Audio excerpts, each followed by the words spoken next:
Welcome to Sketchy Presents Bovines in Space, the Over the Moon edition.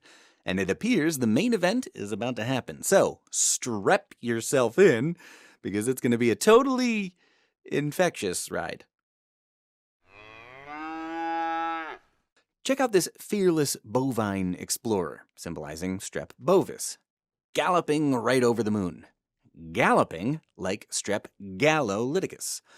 Strep bovis and Strep gallolyticus are names for the same thing, sometimes also referred to as the SBSEC, Strep bovis equinus complex. The nomenclature has changed over the years, and the most recent transition has been to Strep gallolyticus. However, you may see references to the prior names, as the medical community has not fully adopted the change, which just means more to memorize. Isn't that just out of this world awesome?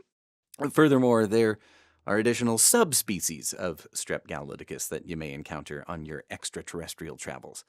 These include Strep gallolyticus subspecies gallolyticus, yep, said twice, not the most elegant system, Strep gallolyticus subspecies pasteurianus, and so on with Infantarius and Lutetiensis, and a few other stragglers we won't mention because they aren't relevant unless you're into cheese making.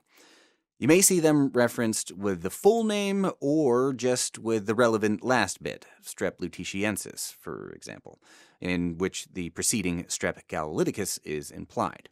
Speaking of which, check out those big D ears on our bovine friend. We've added them to remind you of Strep gallolyticus's classification as Group D strep. Now that's some big D energy, if you know what I mean. I mean Group D strep, big Group D strep energy. Speaking of energy, notice that this view of space has some positively purpley energy, just like all of Sketchy's lessons on gram-positive bacteria. And check out these chains and pairs of planets, which represent, you guessed it, that S. gallolyticus are gram-positive cocci in chains or pairs. And in perfect galactic style, our bovine buddy is encapsulated in his glass space helmet, symbolizing that Strep gallolyticus is also encapsulated, but in a polysaccharide capsule rather than glass. So edgy. Reflecting off his glass helmet is the mesmerizing Gamma Aurora, a rare and beautiful sight. It's appeared to remind you that Strep gallolyticus is generally gamma hemolytic, aka no hemolysis happens, which means that there will be no clearing within the blood agar. To help remind you of this finding, this aurora remains bright red. Quick side note, occasionally you'll come across some strains that are alpha hemolytic, but it's less common and far less pretty. Oh, heads up. A liver asteroid with bright green bile rivers is headed our way.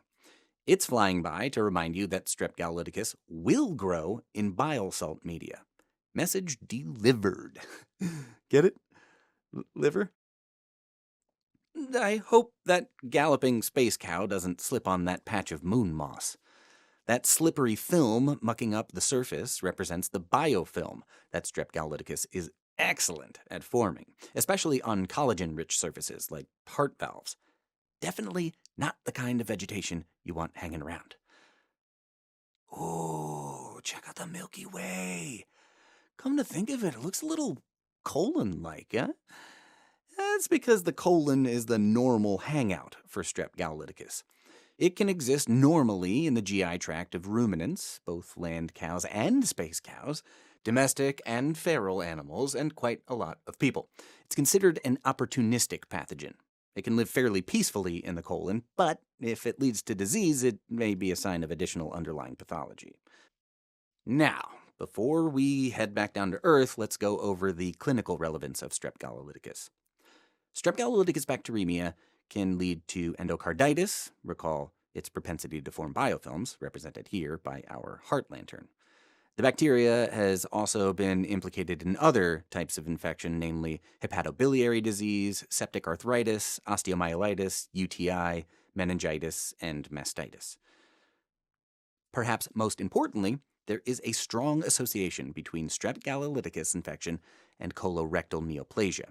So much so that we've made an entire crab constellation with its claws on our colon Milky Way to help you remember this association. If a patient is diagnosed with a Strep galolyticus infection, it's important to obtain a colonoscopy, as they may have colon cancer. So, regardless of the infection location, if you hear Strep galolyticus or Strep bovis infection, think colon cancer first. Now, for treatment. As if sent from the heavens, the space squid cowboy here to banish Strep galolyticus. The third-generation cephalosporin squid, that is. He's riding in on his trusty vancomycin van, ready to take out any stray Strep galolyticus, and it's propelled by his handy purple pencil rocket, symbolizing penicillin. These 3 antibiotics are generally all able to effectively combat Strep galolyticus and ensure peace reigns in the galaxy. What an infectiously beautiful space story. I want to hear it all again. So let's do a quick review. Streptococcus galolyticus is the current name for Strep bovis strep equinus complex, aka SBSEC, which may also be referenced simply as Group D strep. Strep galolyticus are gram-positive cocci in chains or pairs and are encapsulated. When plated on blood agar, they are gamma hemolytic, don't hemolyze. They can grow in bile salt media. Strep galolyticus forms biofilms and can be a part of the normal GI tract flora in some animals and humans. In terms of clinical relevance, Strep galolyticus can cause bacteremia and endocarditis, and there's a strong association between Strep galolyticus infection and colorectal neoplasia. And finally, for treatment, Strep galolyticus is sensitive to third-generation cephalosporins, vancomycin, and penicillin. And with that, we will leave you with a little sketchy space ditty. Hey, Group D, diddle diddle, my colon is crab-riddled, Strep bovis galloped over the moon. Purple Strep galolyticus is gamma hemolyticus, and cephalosquid will eradicate it soon. Sketchy out.